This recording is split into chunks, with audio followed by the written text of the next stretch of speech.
रानो, इसकी हालत बहुत नाजुक है। इसके शरीर में ताकत नहीं बची।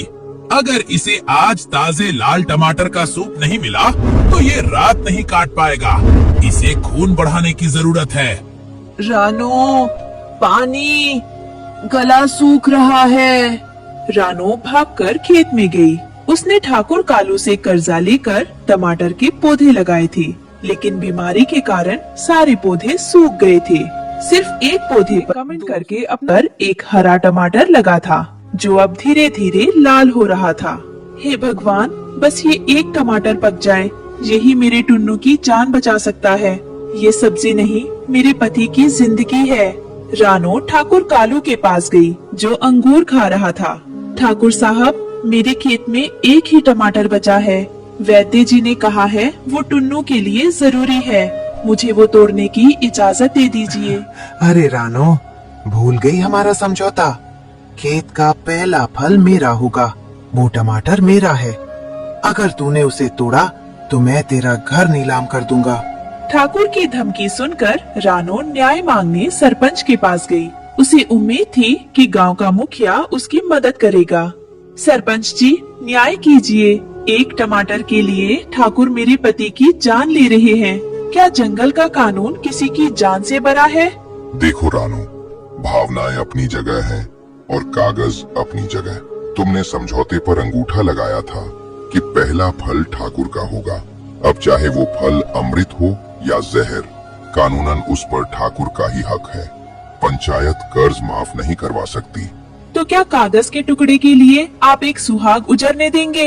यही नियम है। जाओ, जाकर ठाकुर के पैर पकड़ो, शायद वो पिघल जाए। पंचायत और ठाकुर से ना सुनकर रानो समझ गई थी कि अब उसे खुद ही कुछ करना होगा। टमाटर को जल्दी पकाने के लिए पानी की सख्त जरूरत थी। रानो अपनी नन्ही चोंच में पानी की बाल्टी भरकर खेत तक ला रही थी। उसके पंख थककर चूर हो गए थे। हिम्मत मत हारना रानो, बस एक चक्कर और।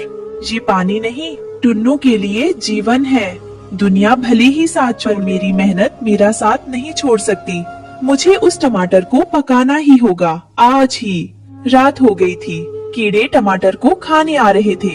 रानो पूरी रात जागकर एक पत्ता लेकर उस टमाटर पर पंखा झलती रही और कीड़ों को भगाती रही। खबरदार, किसी ने इसे हाथ भी लगाया तो इसमें मेरे सुहाग की सांसें हैं। रानो की मेहनत रंग लाई। सुबह की धूप में वो टमाटर एकदम सुर्ख लाल और रसीला हो गया था। पक गया, मेरा टमाटर पक गया। अब मैं इसका सूप बनाऊंगी और टुन्नू ठीक हो जाएगा। जब रानो अपने पके हुए लाल टमाटर को देखकर खुश हो रही थी, तब ऊपर डाल पर बैठी चमची गोरी कोवी ठाकुर की जासूस अपनी दूरबीन जैसी आंखों से सब देख रही थी। अरे वाह, रानो का टमाटर तो अंगारे की तरह लाल हो गया है। अगर ये खबर मैं ठाकुर कालू को दूंगी तो वो खुश होकर मुझे इनाम में रानो के घर की बची हुई रोटी देंगे। रानो, तेरी खुशी अब मातम में बदलने वाली है। कौवे तुरंत हवेली की तरफ उड़ गई। रानो जल्दी से घर गई और एक छोटी टोकरी लेकर वापस खेत की तरफ उड़ी। उसका दिल जोर जोर से धड़क रहा था। बस थोड़ी देर और टुन्नू, मैं आ रही हूँ। आज हम जीत जाएंगे।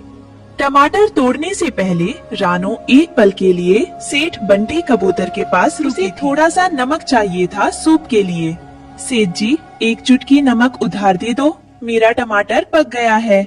मैं शाम तक पैसे चुका दूंगी। उधार बंद है रानो। तेरे पति की सांसें और मेरी उधारी, दोनों का कोई भरोसा नहीं। पहले पैसे ला, फिर नमक मिलेगा। रानो को खाली हाथ लौटना पड़ा। जैसे ही रानो टमाटर तोड़ने के लिए झुकी, एक भारी परछाई उस पर पड़ी। ठाकुर कालू अपने गुर्गों के साथ वहाँ खड़ा था। रुक जा रानो, मैंने कहा था ना, पहला फल ठाकुर का होता है। रानो ने टमाटर नहीं तोड़ा, वो सीधा ठाकुर के पैरों में गिर गई। ठाकुर साहब, मेरे पति मर रहे हैं। उन्हें बस ये एक घूंट सूप चाहिए। आप मुझसे बदले में मेरा घर ले लो, मेरे पंख ले लो, पर ये टमाटर मुझे दे दो। आपके लिए ये सिर्फ स्वाद है, मेरे लिए ये संजीवन बूटी है। व्यापार में दया नहीं होती पगली, वसूल यानी वसूल। ठाकुर ने रानो को धक्का दिया और उस लाल टमाटर को अपनी चोट से तोड़ लिया। रानो चिल्लाई, नहीं!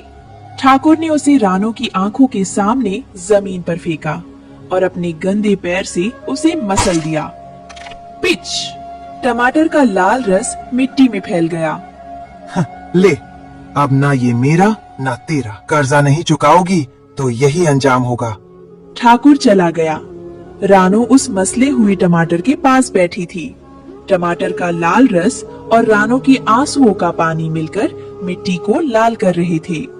ये टमाटर नहीं फूटा, मेरी किस्मत फूट गई। वो खाली टोकरी लेकर रोते हुए घर की तरफ उड़ी। रानो घर पहुंची। टुन्नू ने दरवाजे की तरफ देखा। रानो के पास कुछ नहीं था। टुन्नू समझ गया। उसने एक फीकी मुस्कान दी, एक हिचकी ली और हमेशा के लिए शांत हो गया। माफ करना टुन्नू, अमीरों की दुनिया में गरीब की दवा भी उनकी जिद की भेंट चढ़ जाती है।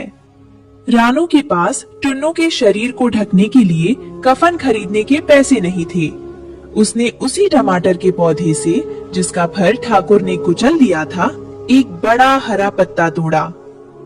तुम्हें टमाटर का स्वाद तो नहीं मिला टुन्नू, पर उसी पौधे का ये पत्ता आज तुम्हारा कफन बनेगा। जिस पौधे को हमने खून पसीने से सींचा, उसने फल ना सही पर तुम्हारी इज्जत ढकने के लिए कफन तो दिया। कुछ दिन बीत गए। रानो अब अकेली थी, पर उसके मन में कोई शिकायत नहीं थी।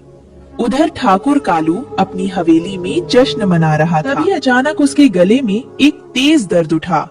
उसे ऐसा महसूस हुआ जैसे उसके शरीर का सारा खून सूख रहा हो।